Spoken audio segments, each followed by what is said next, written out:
Diese Woche kam ja die neue GoPro raus und dementsprechend wird es auch 2023 wieder die GoPro Million Dollar Challenge geben. Das hat GoPro auf der eigenen Webseite auch schon bekannt gegeben. Coming soon 2023.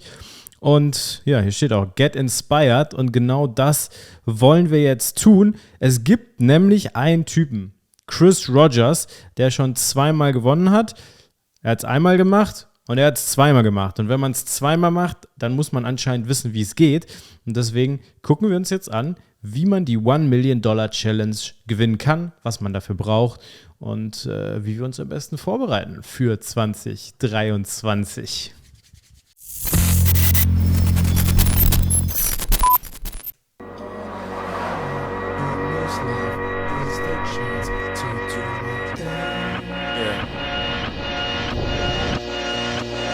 I want the top.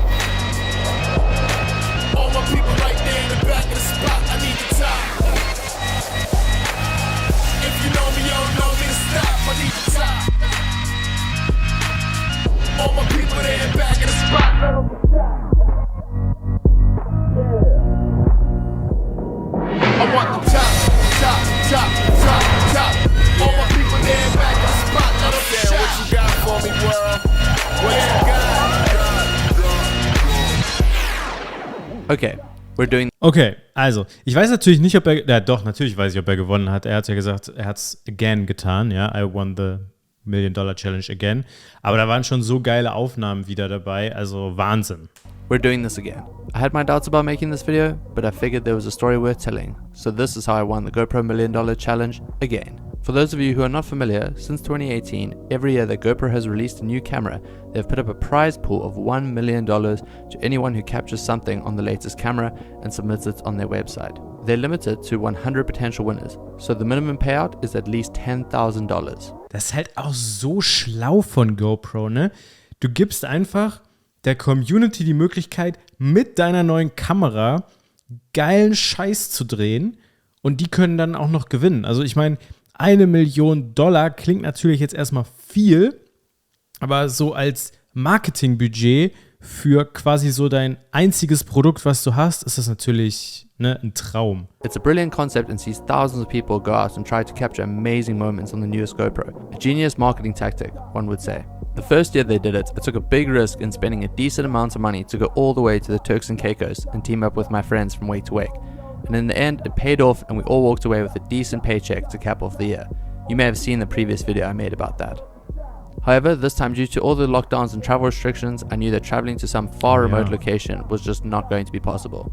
Luckily, I live in one of the most beautiful countries in the world, and so I decided to make the most with what I could back home.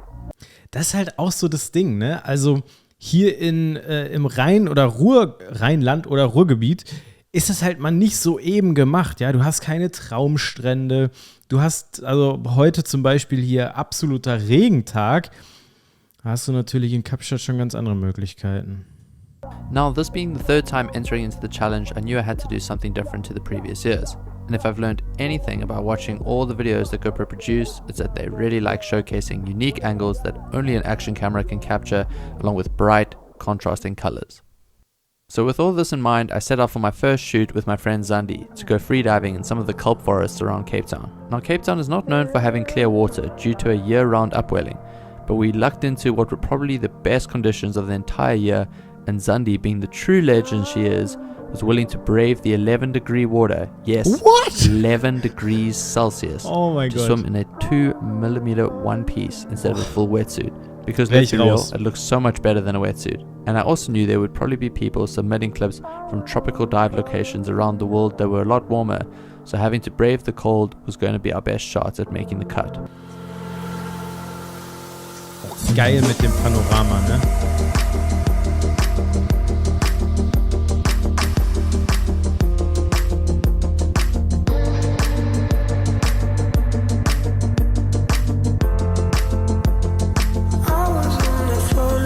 Unfortunately, none of these clips made it in the end, which I was kind of surprised by, but regardless, it was an incredible day of diving, and we still got some amazing footage to show for it. Auf der einen Seite wollte ich gerade sagen, boah, voll schade, dass es keiner der Clips geschafft hat, voll geil.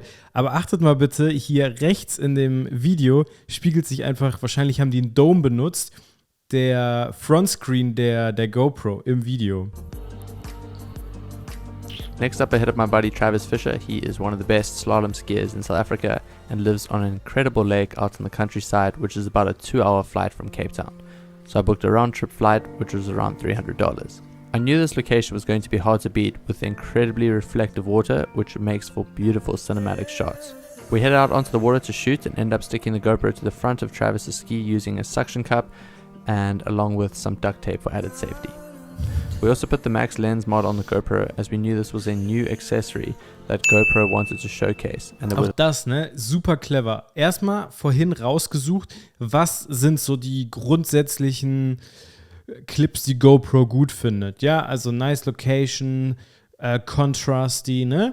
Und jetzt auch hier wieder den Max Lens Mode drauf zu packen, weil das eben ein Ding ist. GoPro will das featuren, weil es ist neu, sie wollen das verkaufen, natürlich soll das ins Video rein. Smart boy.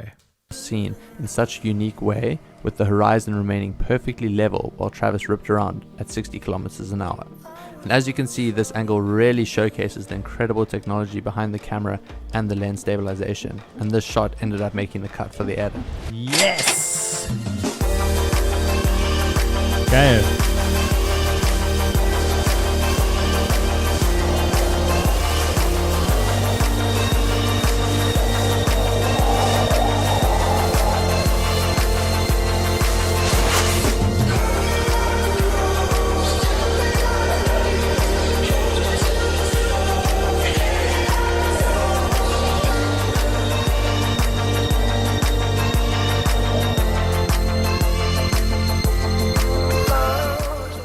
Travis' brother Jared then decided to take a swing at getting a shot of himself barefooting next to the boat in these bright red shorts. And as cool as the shot is, it unfortunately didn't make the cut in the end, but the stoke was real. Big thanks to Bernard for all the driving and the entire Fisher family for having me out at their special place for a few days. It is honestly waterski heaven up there.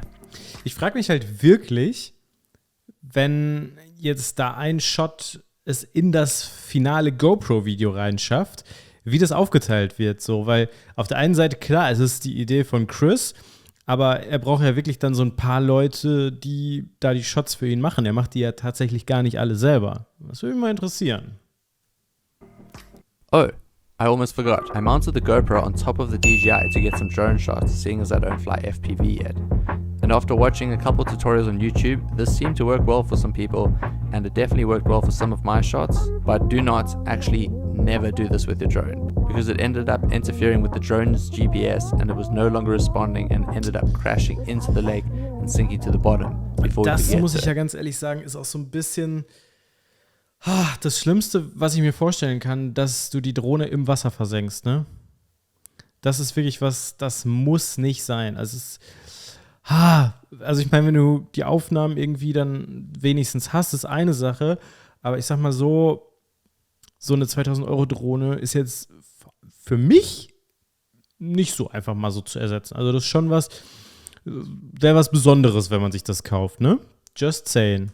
We attempted to dive it out the next day, but we just could not find it. So in the end, these aerial shots ended up costing me a drone and a GoPro. So I was down around $2,000 at the time, but spirits were still high as I was happy with the Aber 2.000 Euro down, klar, aber er hat ja eben ausgerechnet, wenn es nur ein Shot ins Video machst, bist du ja schon bei 10.000. Also zumindest schon mal 8.000, weil wir haben ja gesehen, der ist auf jeden Fall drin. As I was happy with the shots we had got so far and I hadn't lost any important footage.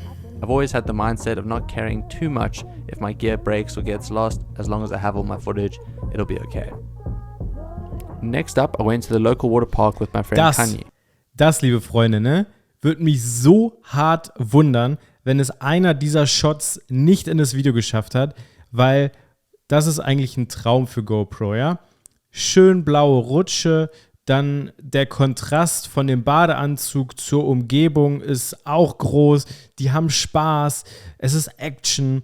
Also dafür würde ich beide Hände ins Feuer legen, dass einer der Shots auf jeden Fall im Video drin ist. Knowing that the water slides were blue, I knew I wanted a nice contrasting color for this environment to really make the shot stand out. So a big thanks to my friend Candace from Baker Bikinis for hooking up the red and yellow swimsuits that we used for these shots. We used the max lens mod again to showcase the new stabilization, and you really see how effective it is in these shots because of how much we move around in the frame, yet the horizon remains perfectly level the entire time. After almost 40 laps and 2 wardrobe changes, I was pretty happy with all the shots we had, and this moment... Alter, 40 Mal? Dafür sieht die Kollegin aber noch ziemlich entspannt und glücklich aus. Ended up making the cut. Now don't get me wrong, I love a fun day out at the water park, but doing the same slide over 30 times to get the shot does get a little tiring. But honestly, I wouldn't trade it for anything. So I hope you guys have been enjoying the video so far. Before we get into the next section, I want to talk about the music I've been using in today's video. So I've recently teamed up with Licht, which is an amazing music licensing platform. Okay, jetzt kommt auf jeden Fall Werbung für Licht. Grundsätzlich würde ich die Werbung einfach überspringen. Machen wir jetzt auch gleich. Aber Licht ist wirklich eine Sache, die kann ich euch sehr ans Herz legen, weil Licht bringt oder gibt dir die Möglichkeit, als YouTuber einzelne Lizenzen für deine YouTube-Videos zu kaufen und dann eben auch Songs, die du normalerweise aus den Spotify Top 50 oder so kennst, einfach in deinen Videos zu verwenden, was halt mega chillig ist. So, ne? Also es ist sehr, sehr geiles Konzept und ich habe da im Podcast schon mal drüber gesprochen. Kann man auf jeden Fall machen. So, weiter geht's. Something else I wanted to mention for this year's challenge is how many of my fellow South African friends took part, and all of them found success in going for it. My roommate Tom Visser teamed up with wingsuit legend JJ Wallace and FPV pilot Stefan van Sale, and they ended up getting some absolutely mental shots. Ja, moin. This POV shot of JJ coming in for a beach landing ended up making the cut. I want the top.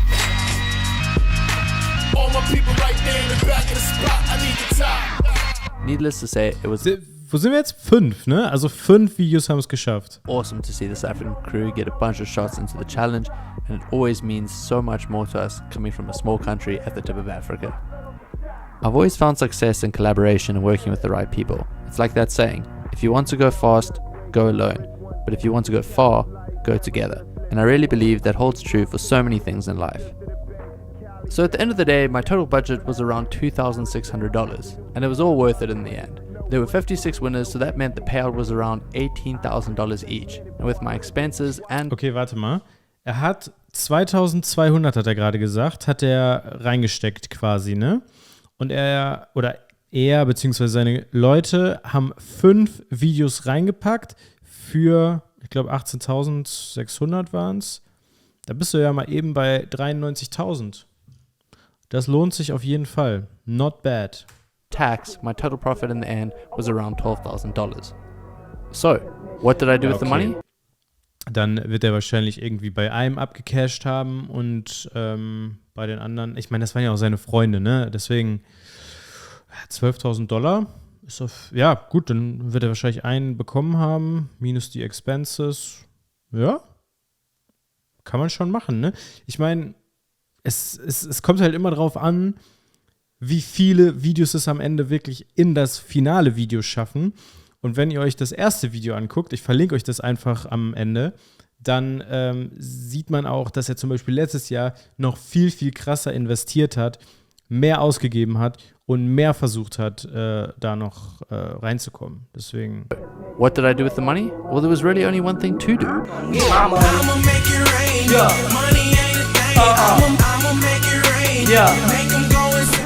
No, I'm just kidding. I actually invested all of it into a startup beverage company called River, but more on that at another time. Needless to say, we're definitely going hard on content.